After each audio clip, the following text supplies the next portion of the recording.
नमस्कार, मैं तरुण वर्मा दिल्ली में क्लिनिकल साइकोलॉजिस्ट हूँ और इस वीडियो में आपसे बात करूँगा कि कैसे कोविड-19 हमारे मस्तिष्क पर प्रभाव डाल सकता है और ऐसे कई सारे शोध और ऐसे केसेस मिले हैं डॉक्टरों को दुनिया भर में, जिसमें यह दर्शाया गया है कि किस तरह से कोविड-19 अलग-अलग तरीकों से डायरेक्ट इनडायरेक्ट तरीकों से हमारे दिमाग पर असर डालता है। बहुत से लोग ये सोचते होंगे कि कोविड-19 तो एक ऐसा डिसीज़ है जिससे कि रेस्पिरेटरी सिम्पटम्स ज़्यादा देखने में आते हैं, जैसे सांस लेने में दिक्कत या फिर थ्रोट से रिलेटेड कुछ प्रॉब्लम्स आती हैं या ज़ुकाम होता है या कुछ इस तरीके की परेशानियां जैसे थकान, बुखार। पर बहुत सारे ऐसे पेशेंट्स देखे गए हैं, रिसर्चेस बताती हैं कि जिनमें न्यूरोलॉजिकल सिम्पटम्स भी किसी ना किसी प्रकार के डेवलप हो जाते हैं।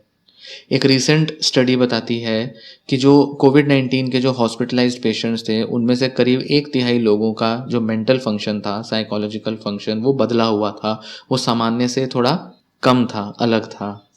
तो किस तरह से कोविड-19 हमारे दिमाग को असर डालता है, यह देखते हैं। एक रीसेंट स्टडी हुई जो कि पिछले ही महीने सितंबर में annuls of clinical and translational neurology में पब्लिश हुई है। उसमें वैज्ञानिकों ने, जो कि नॉर्थ वेस्टर्न मेडिसिन हॉस्पिटल में काम करते थे, उसमें जो हॉस्पिटलाइज थे कोविड-19 के 509 पेशेंट्स, उनको स्टडी किया और देखा कि 82.3% पेशेंट्स में न्यूरोलॉजिकल सिम्टम्स कभी ना कभी डेवलप हुए ही हैं। रिसर्चर्स के अकॉर्डिंग उन्होंने देखा कि सबसे कॉमन जो न्यूरोलॉजिकल सिम्टम होते हैं वो तो होता है मसल पेन, मांसपेशियों में दर्द होना, जो कि करीब 44.8% पेशेंट्स में मिला देखने में। इसके बाद हेडेक, सरदर्द, जो 37.7% पेशेंट्स में देखने में आया। रिसर्चर्स ने यह भी देखा कि 31.8% जो पेशेंट्स थे, उनमें उनकी जो सोच, दिमाग के काम करने का ढंग, वो बदला हुआ था, सामान्य से कम था, या जिसे हम कहें कि दिमाग पे एन्सेफेलोपैथी हो रही थी। इगोर कोरालनिक, जो कि एक इस रिसर्च के, इन स्टडी के सीनियर ऑथर थे और न्यूरो इन्फेक्शियस डिसीजेज और ग्लोबल न्यूरोलॉजी के नॉर्थ वेस्टर्न हॉस्पिटल में एक चीफ हैं, उन्होंने कहा कि एन्सेफेलोपैथी एक कॉमन सा टर्म है, जेनेरिक सा टर्म है, जो दिया जाता है तब जब हम ये कहना चाहते हो कि दिमाग पे कोई असर पड़ा है, दिमाग के साथ कुछ गड़बड़ है। इसका मतलब कोई बीमारी का कोई नाम नहीं है। और इसके अंदर अटेंशन कंसंट्रेशन का प्रॉब्लम होना, शॉर्ट टर्म मेमोरी लॉस होना, डिसओरिएंटेशन होना या प्रोफाउंड अनरिस्पॉन्सिवनेस, बिल्कुल पेशेंट रिस्पॉन्स देना बंद करता है, स्थिर सा हो जाता है, शिथिल सा होता है, ऐसा सिम्टम्स में आ सकते हैं।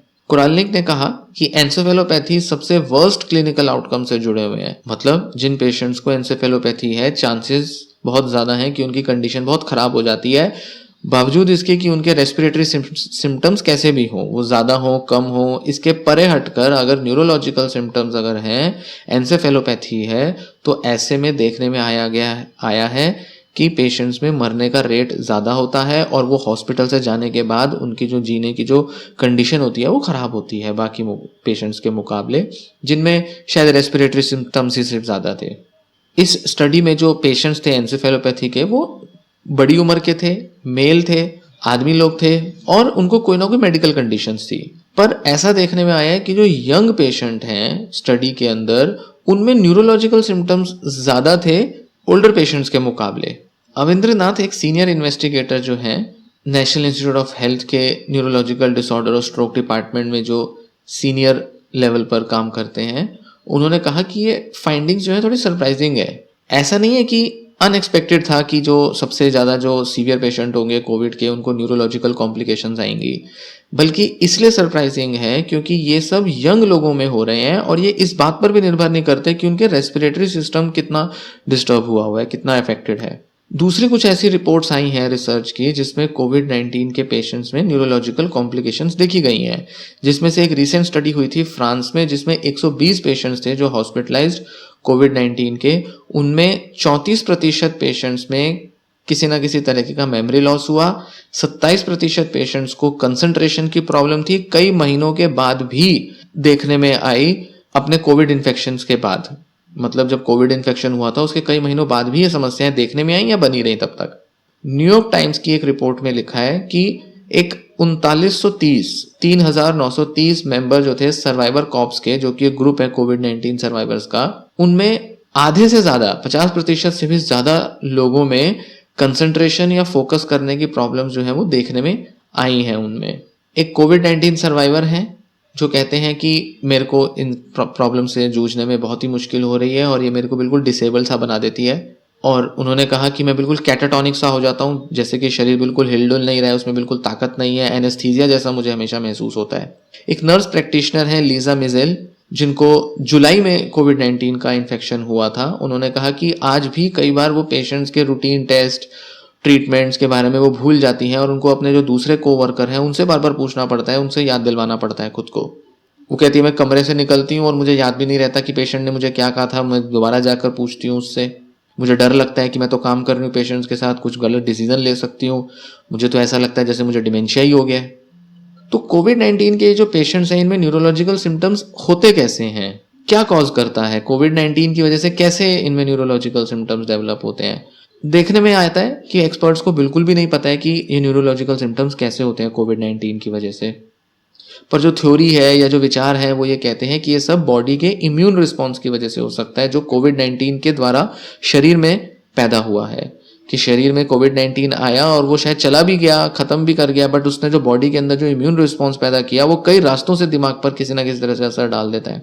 सबसे सिंपल आंसर यही हो सकता है कि जो हमारा जो इम्यून सिस्टम है वो बहुत ओवर एक्टिवेटेड हो गया है इनिशियल इन्फेक्शन के बाद। येल स्कूल ऑफ मेडिसिन की एक डॉक्टर हैं, न्यूरोलॉजिकल इन्फेक्शन और ग्लोबल न्यूरोलॉजी डिपार्टमेंट की चीफ हैं सेरेना स्प्यूडिक।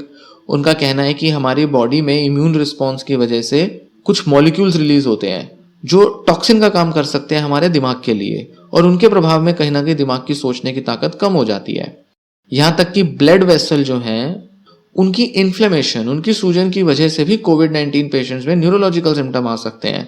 जैसे कि मान लेते हैं कि हमारे बॉडी में किसी भी जगह इन्फ्लेमेशन हुई, जैसे लंग्स में हो गई या हार्ट में हो गई, कहीं भी हुई, तो उससे कुछ मॉलिक्यूल्स निकले जिसने पेशेंट के खून को गाढ़ा कर दिया। उससे ब्लड वेसल के अंदर वो खून या कुछ दूसरे मॉलिक्यूल्स वो जमा हो गए, जिसकी वजह से स्ट्रोक आ गया। और उनका ऐसा कहना है कि थोड़ा सा भी स्ट्रोक अगर होता है किसी भी खून की नलियों में तो वो न्यूरोलॉजिकल सिम्टम्स लाने की क्षमता रखता है।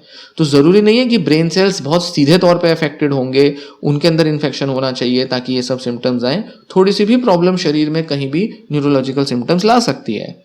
डोना किम मर्फी, जो कि एक न्यूरोलॉजिस्ट और न्यूरो साइंटिस्ट हैं, उनको भी कोविड-19 का इन्फेक्शन हुआ था और उन्होंने न्यूरोलॉजिकल सिम्टम्स महसूस किए, यहाँ तक कि उन्होंने एलियन हैंड सिंड्रोम भी एक्सपीरियंस किया। वो कहती हैं कि मुझे ऐसा लगता था, बड़ा अजीब लगता था, मुझे लगता था कि मेरा जो बायां हाथ है, लेफ्ट हैंड है, वो मुझे समझ ही नहीं आता था कि वो इस दिशा में कैसे पड़ा हुआ है, इस जगह पर कैसे है, और मुझे बड़ा अजीब लगता था कि ये मेरा हाथ यहाँ कैसे आ गया, मेरी उंगलियां ऐसी क्यों हैं, मेरा हाथ इस पोजीशन में क्यों है। वो कहती थी मुझे ऐसा लगता था ये हाथ मेरा ही नहीं है, ये किसी और का है। एक रिसेंट स्टडी हुई कोविड-19 के पेशेंट्स पर, इस पे थोड़ा और प्रकाश डाल सकती है। उन्होंने एक कोविड-19 का पेशेंट था जिसकी मृत्यु हो चुकी थी, उसके ब्रेन टिश्यूज को स्टडी किया और एक चूहे में स्टडी किया, और साथ ही एक लैब डिश में ब्रेन सेल के कुछ क्लस्टर्स को रख के उन पर भी, जिसको ऑर्गेनॉइड्स कहते हैं, उन पर भी स्टडी किया।